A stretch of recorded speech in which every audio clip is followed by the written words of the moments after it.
ইফতারের সামনে রেখে দোয়া কবুল হয়। বিশ্বাস হয়? কি সামনে রেখে? সামনে ইফতারি বসে থাকে আমরা, তৃষ্ণায় সারাটা দিন, ছাতি ফেটে যায়।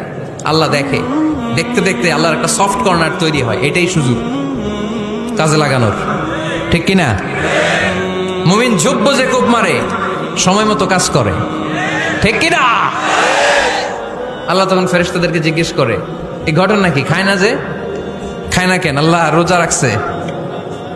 এগুলো কি? রো আফজা, পেঁয়াজ, আলুর চপ, বেগুনি, মুরগির রান খায় না। খায় না কেন? ওরা যে ক্ষুধার্ত, আল্লাহ আপনার ভয়ে। তাই কি চায়? আল্লাহ আপনার কাছে ক্ষমা চায়, ক্ষমা চায়। আল্লাহ রহমতের দরিয়ায় জোশ খেলে যায়। আল্লাহ তখন বলে, আমারে দেখছে নাকি ওরা? ফেরেশতারা বলে, না দেখে নাই। আমার জান্নাত জাহান্নাম দেখেছে? না দেখে নাই। আমারে না দেখে, জান্নাত জাহান্নাম না দেখে আমার এত ভয় করে।